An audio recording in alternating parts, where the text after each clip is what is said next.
지난 2월 24일 새벽 러시아의 우크라이나 침공으로 동유럽의 지정학적 위기가 고조되고 있습니다. 서방 세계의 러시아에 대한 초강도 경제 제재가 취해지고 있는 가운데 국제 유가가 급등하고 원자재 가격마저 고공행진하고 있습니다. 전쟁에 대한 위기와 불확실성이 높아져서 전 세계 금융시장은 극심한 혼조세를 거듭하고 있고요. 변동성이 크게 확대되고 있습니다. 따라서 오늘 포커스 경제톡은 장기화 조짐을 보이고 있는 우크라이나 러시아 전쟁으로 과연 글로벌 경제가 어디로 갈지 객관적으로 짚어보는 시간을 갖도록 하겠습니다. 자, 이제 그러면 그 상세한 이야기 속으로 들어가 보겠습니다. 영상을 시청하시기 전에 구독과 좋아요 미리 감사드립니다.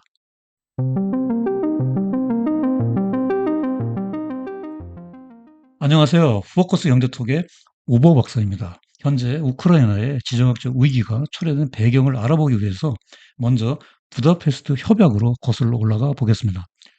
부다페스트 협약은 1994년 12월 미국, 영국, 러시아, 우크라이나, 카자흐스탄, 벨라루스 등 6개 나라가 체결한 다자간 안보 양해 각서 메모랜덤입니다. 여기 협약에 서명하고 있는 러시아의 보리스 ел친 대통령, 미국 클린턴 대통령의 모습이 사진에 보이고요.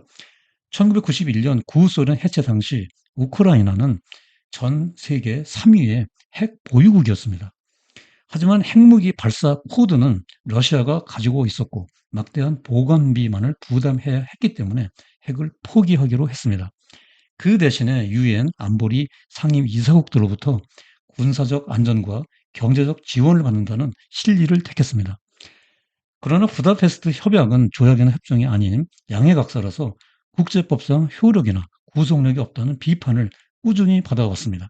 실제로 이 양해각서는 2014년 크림반도 합병에 이어 이번에 러시아의 우크라이나에 대한 전면적 침공에도 아무 힘을 못 쓰는 휴지 조각에 불과했습니다. 다음으로 우크라이나와 러시아 사이에 참혹한 흑역사가 있었는데요. 구소련 치하였던 1932년, 33년 사이에 발생한 홀로도모르라고 부르는 사건입니다. 이것은 기아로 인한 대학살, 즉 제노사이드 바이 스타베이션이라는 뜻을 가지고 있습니다. 당시 스탈린의 집단 농장화에 저항하다가 곡물과 씨앗까지 수탈당하고 무려 700만 명이나 굶어 죽었습니다. 이 사건은 스탈린이 적대적 민족 집단에 대해 자행한 대량 학살로서 우크라이나인에 대한 원한 맺힌 역사적 참극입니다. 여기 오른쪽은 2009년 수도 키이우에 세워진 추모탑이고요. 중간에 있는 동상은 대기근 희생자 추모 소녀상입니다. 우리나라의 위안부 소녀상처럼 우크라이나의 참혹하고 슬픈 역사를 상징적으로 보여주고 있습니다. 그 다음으로 이번 우크라이나 전쟁의 직접적 원인에 대해서 간략히 살펴볼까요? 구소련 해체 후 1999년 폴란드, 체코, 헝가리 등 바르샤바 조약기구 회원국들이 나토에 가입하기 시작했지요. 이어서 불가리아, 루마니아, 슬로바키아가 가입했고요. 소비에트 연방을 구성했던 발트 3국, 즉 에스토니아, 라트비아, 리투아니아까지 가입하게 됩니다. 결과적으로 1949년 출범 당시 12개 국이었던 나토 회원국은 현재 30개국으로 불어나게 되었습니다. 이렇게 나토의 동진이 지속됨에 따라서 러시아의 위기감이 높아지게 되었습니다. 우크라이나와 러시아 서부는 2,000km에 가까운 국경선을 형성하고 있고요. 젤렌스키 현 우크라이나 대통령의 나토 가입 추진은 푸틴이 받아들이기 어려운 레드라인이었습니다. 푸틴에게 우크라이나는 나토 동진을 저지할 최후의 보루였고 자기네 앞마당까지 나토군이 배치되는 꼴을 볼 수 없었던 것입니다. 작년에 러시아와 우크라이나는 서로 외교관을 추방하면서 긴장의 수위를 높이기 시작했습니다. 러시아가 국경 지역에서 병력 배치를 대폭 증강하고 군사 훈련을 전개하는 등 난장판을 벌려왔습니다. 그러던 중 지난 2월 24일 드디어 러시아군은 푸틴의 명령에 따라 우크라이나에 대한 전면 공격을 감행했습니다. 수도인 키이우에 미사일 폭탄이 쏟아지고 북부, 동부, 남부 국경선을 따라서 지상 및 해상, 공중으로 대규모 공격이 시작되었습니다. 러시아의 우크라이나 침공은 2차 세계대전 후 유럽에서 발생한 가장 큰 규모의 전쟁으로서 미국과 전 나토 회원국을 긴장시켰습니다. 전쟁이 발발하자마자 러시아 금융시장은 즉각 패닉 상태에 빠졌습니다. 개전 당일 러시아의 대표 주가 지수인 RTS 지수는 1226에서 611포인트로 폭락해서 하루 만에 반토막이 났고요. 2월 28일에는 모스크바 증권거래소가 폐쇄되었습니다. 그리고 러시아에서 내노라는 대표 기업, 은행들의 주가가 90% 이상 폭락하여 휘짓 조각이 되었습니다. 섣불리 러시아의 포성 소리에 러시아 상장지수 펀드 ETF에 투자한 우리나라 일부 서학 개미들도 손실을 볼 수밖에 없었습니다. 이에 러시아 중앙은행은 기준금리를 9.5%에서 20%로 대폭 인상하고 자본 유출 통제를 시행하게 되었습니다. 서방 국가의 금융제재 본격화에 대비해서 루블화의 가치 급락을 막기 위한 극약 처방이었습니다. 그러나 달러에 대한 루블화의 환율은 가파르게 수직 상승하여 루블화의 가치가 70% 가까이 폭락했습니다. 이에 따라 러시아 정부나 기업이 해외에 갚아야 할 달러 부채가 70%더 불어나게 되어 상환 부담이 엄청나게 가중되었습니다. 화폐의 가치가 추락하면 수출 기업에게는 좋습니다.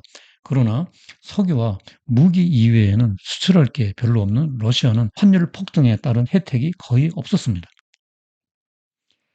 서방 국가들은 제재 조치 하나로 러시아를 스위프트 결제망에서 제외시키기로 결정했습니다. 스위프트란 Society for Worldwide Interbank Financial Telecommunication의 약자로 국제은행 간 통신협회를 말합니다. 전 세계 200여 개의 나라 1만 1천 개 이상의 금융기관들이 회원으로 가입되어 있고요. 회원사 간 자금 이동 및 결제 업무를 위해 만들어진 폐쇄형 지급 결제망입니다. 스위프트에서 차단되는 국가는 무역, 외국인 투자, 송금 등의 직격탄을 맞게 됩니다. 따라서 스위프트 제재가 금융의 핵무기로 불리는 이유입니다. 그 다음으로 주요 국제 신용평가 기관들은 러시아에 대한 국가 신용 등급을 대폭 하락했습니다. S&P는 트리플 B-에서 트리플 C-로 9계단, 무디스는 BAA3에서 국가 부도 직전 등급인 CA로 10계단, 피치는 트리플 B-에서 B로 5계단씩 강등시켰습니다.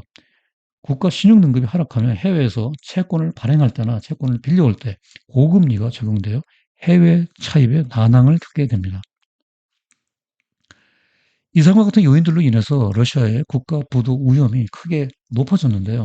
여기 그림에서 보듯이 러시아의 국가 부도 위험 CDS 지수가 수직 상승했습니다. CDS란 크레딧 디폴트 스왑의 약자로서 한 국가로부터 채권이나 대출 원리금을 돌려받지 못할 위험을 나타내는 지수입니다. 러시아의 CDS 지수는 얼마 전까지만 해도 200 이하에 머물렀으나 최근 2000포인트를 넘어서 국가 부도 위험이 10배 이상 높아졌습니다. 이에 따라 미국의 투자은행인 JP 모건은 오는 3월 16일 러시아가 채무 불이행, 즉 디폴트를 선언할 가능성이 있다는 예측을 내놓았습니다. 이날 약 7억 달러의 채권 만기가 돌아오는데 러시아에 대한 경제 제재와 자산 동결로 부채 상환이 어려울 것으로 전망하고 있습니다. 다만 이 채권은 30일 동안 상환 유예 기간이 있지만 최종적으로 부도 처리되면 자금을 회수하지 못하는 서방 은행들의 피해가 커지게 되고 국제금융시장의 혼란이 가중될 것입니다. 또한 전쟁 발발 전에 배럴당 90달러 내외에서 등락하는 국제유가가 배럴당 130달러 가까이 폭등했습니다. 여기에 그치지 않고 앞으로가 더 문제입니다. JP 모건은 올해까지 국제유가가 185달러까지 오를 수 있다고 예상하고 있습니다. 또한 바이든 미국 대통령은 러시아산 원유에 대해서 수입 금지 조치를 내렸고 영국도 연말까지 단계적으로 수입을 중단하기로 했습니다. 전쟁 자금을 마련하고 무기를 구매해야 하는 러시아에게는 큰 타격이 아닐 수 없습니다. 러시아로부터 원유 수입이 차단되면 500만 배럴 이상의 공급이 감소하여 유가가 200달러까지 상승할 수 있다는 전망도 나오고 있습니다. 여기에다 설상가상으로 국제 원자재 가격도 고공행진을 하고 있지요.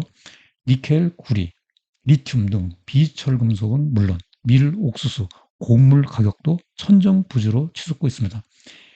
이에 따라 블룸버그 원자재 현물 지수가 13% 이상 상승하여 오일 쇼크 이후 48년 만에 최고의 상승률을 기록하고 있습니다.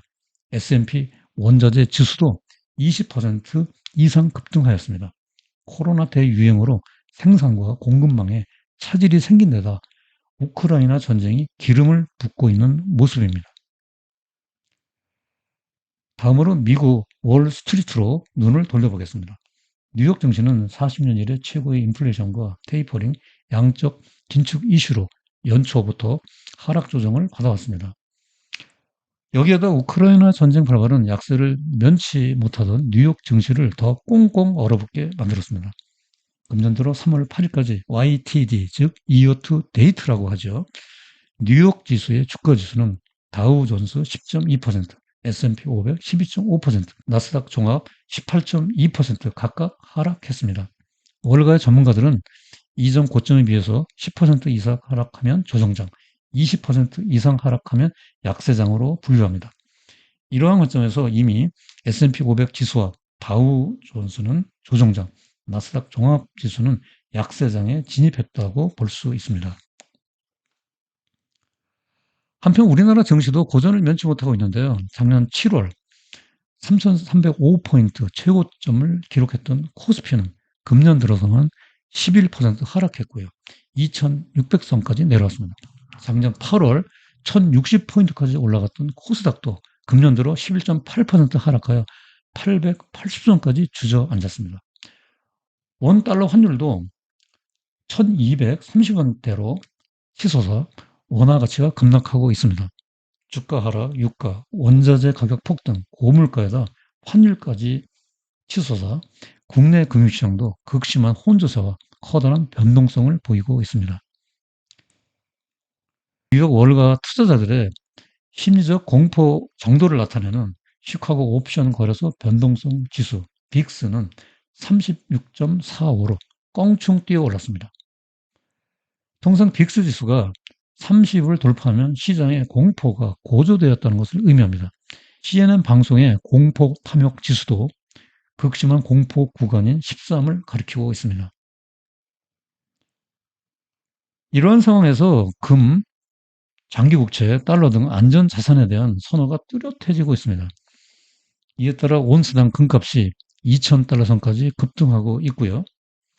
미국 10년 만기 장기 국채에 대한 수요가 늘어나면서 수익률도 하락한 모습을 보이고 있습니다. 달러에 대한 수요 증가도 달러 강세의 원인이 되고 있어 원달러 환율도 급등하고 있는 모습은 앞에서 본 바와 같습니다. 다음 주 3월 15, 16 양일 미국 연준에 FOMC 즉 연방공개시장위원회가 열립니다. FOMC는 우리나라 한국은행의 금융통화위원회에 해당된다고 이미 여러 번 말씀드렸고요. 이에 앞서 지난 3월 2일 연준의 파월 의장이 하원 청문회에 출석해서 향후 연준의 통화정책 운영 방향에 대해서 언급했는데요. 3월에 기준금리를 0.25%포인트 인상하는 것을 지지하고 인플레이션 추이에 따라 0.5%포인트 인상 가능성을 열어두었습니다. 대차 대조표 축소, 즉 양적 긴축은 예측 가능한 방향으로 추진하겠다고 언급했습니다. 그러나 러시아의 우크라이나 침공으로 연준이 당초 계획하고 있던 향후 통화정책 운용에 차질을 빚게 되었습니다. 파월 의장이 청문회에서 지적한 대로 우크라이나 사태로 앞으로의 경제 전망이 극도로 불확실해졌기 때문입니다. 자칫 기준금리를 무리하게 인상했다 지정학적 위기가 장기화되는 경우 오히려 미국 경제를 경기 침체에 빠뜨릴 수도 있어서 고민이 깊어지고 있는 겁니다. 푸틴 때문에 당초 계획이 다 꼬이게 된 거죠. 따라서 앞으로의 금리 인상 폭과 속도, 양적 긴축 방향에 대한 수정이 불가피해 보입니다. 더군다나 우크라이나 사태가 장기화될 조짐이 보이고 있습니다. 우크라이나의 저항이 만만치 않고 현재 계절적, 지형적 특징이 러시아군의 발목을 잡고 있기 때문입니다. 라스푸티차라는 용어가 있는데요. 러시아 일대에 나타나는 지표면이 진흙탕으로 변하는 자연 현상을 지칭합니다. 1년에 2번, 3월 말 해빙기와 10월 초, 가을 장마철에 주로 나타나고요. 자동차는 물론이고 무한 궤도를 장착한 군용 전차나 장갑차조차도 꼼짝달싹 할 수 없게 만든다고 합니다. 러시아를 침공하던 히틀러와 나폴레옹 군대도 바로 이것 때문에 속수무책으로 항복하고 말았다고 합니다. 따라서 러시아 군대가 라스푸티차에 발목을 잡혀 전쟁이 장기화될 수 있는 가능성이 높아지고 있습니다. 이렇게 전쟁이 장기화될 조짐을 보이면서 스태그플레이션에 대한 우려가 높아지고 있습니다. 여기서 스태그플레이션이란 경기 침체를 뜻하는 스태그네이션과 물가 상승을 뜻하는 인플레이션의 합성어입니다. 역사적으로 두 차례의 오일 쇼크로 고물가와 경기 침체가 10년 가까이 지속되던 70년대 혹독한 스태그플레이션을 경험한 바 있습니다. 앞에서 살펴본 대로 고유가, 원자재 가격이 급등하고 있어서 경기 침체로 이어질 수 있고, 최근 미국에서 40년 이래 가장 높은 인플레이션을 기록하고 있습니다. 따라서 스태그플레이션에 대한 우려는 충분히 이유가 있다고 할 수 있겠습니다. 그러나 전쟁 상황에 따라 달라질 수 있겠지만 코로나 이후 눌려왔던 경기가 회복될 것으로 전망되고 있으므로 본격적인 스태그플레이션보다는 완만히 진행되는 슬로플레이션 가능성에 무게가 실리고 있습니다. 다음으로 우크라이나 사태 이후 글로벌 경제가 어디로 갈지 전망해 보기 전에 우선 1970년대 이후 역사적으로 있었던 전쟁의 유형을 정리해 보겠습니다. 크게 세 가지 유형의 전쟁이 있었는데요. 먼저 1형은 베트남 전쟁이나 1973년 4차 중동 전쟁에서처럼 장기간 경기 침체로 이어졌던 전쟁. 2형은 1991년 1차 걸프 전쟁처럼 시작은 요란했지만 경제에 미치는 영향은 미미했던 전쟁. 3형은 2003년 이라크 아프간 침공 때와 같이 경기 및 증시에 선순환되어 주가가 상승하고 호황을 누려왔던 전쟁으로 나누어 볼 수 있습니다. 독일 도이치뱅크 보고서에 따르면 위의 세 가지 전쟁 유형 중에서 1형 4차 중동 전쟁 발발 후 12개월 동안 S&P 500 지수는 28.2% 하락했습니다. 2형 1차 걸프 전쟁 후에는 시장만 요란했고 주가는 오히려 34.1%나 상승했습니다. 3형 이라크 아프가니스탄 침공 때는 32.8% 주가가 상승했고요. 경기도 호조세를 보였습니다. 노벨 경제학상 수상자이고 미국 MIT 대학 교수를 지낸 폴 사무엘 교수는 경제학자는 미래의 경제 흐름을 정확히 예측하는 것이 아니라 다만 사후적으로 경제 현상의 결과를 잘 설명할 따름이다라고 말한 적이 있습니다. 그만큼 정확한 경제 예측이 어렵다는 것을 시사하는 말이지요. 더군다나 전쟁과 관련된 미래 예측은 더더욱 어렵겠지요. 그러나 우크라이나 사태는 70년대 이후에 있었던 세 가지 전쟁 유형 중에서 두 번째, 즉 시작은 요란했으나 영향은 미미했던 1차 걸프 전쟁 때와 같은 유형으로 끝나지 않을까 조심스럽게 전망해 봅니다. 왜냐하면 미국이 직접적인 전쟁의 당사자가 아니고 우크라이나의 저항이 만만치 않으며 주로 무기 및 원유 수출에 의존하고 있는 러시아의 취약한 경제 구조가 막대한 전쟁 비용을 감당하기에 역부족일 수 있기 때문입니다. 최근 스위스 유니언뱅크 UBS가 내놓은 전쟁 시나리오별 S&P 500 지수를 보더라도 전쟁의 영향이 그리 클 것으로 전망되지 않습니다. 올 상반기 중 갈등 완화 또는 지속, 그리고 하반기까지 갈등 지속 등 세 가지 시나리오별로 S&P 500 지수 예상치와 추천 업종을 내놓았는데요. 현재 4,300포인트 내외에 머물고 있는 S&P 500 지수가 전쟁 갈등 시나리오별로 금년 중 3,750에서 4,800포인트 구간에서 움직일 것으로 전망하고 있습니다. 어떤 경우라도 리스크 요인을 철저히 분석하여 시나리오별로 방어적 포트폴리오를 구성하고 보수적 투자 전략이 절실히 필요할 때입니다. 이 자료의 데이터는 개인별 투자 성향에 따라 해석이 달라질 수 있으므로 투자 전략 수립 시 참고만 하시기 바랍니다. 자, 이제 마지막으로 오늘 영상의 요점과 시사성을 정리해드리는 포커스 포인트입니다. 첫째, 우크라이나 사태로 연준 FOMC의 금리 인상 폭과 속도, 양적 긴축 방향에 대한 당초 계획의 수정이 불가피해 보이고요. 둘째, 대내외적인 불확실성과 위기감 고조로 뉴욕 증시가 상당 기간 큰 폭의 조정 장세를 보이고 변동성이 확대될 전망이며, 셋째, 라스푸티차 등으로 전쟁이 장기화될 경우 국제유가, 원자재 가격 급등에 따른 슬로플레이션 가능성이 있을 수 있고요.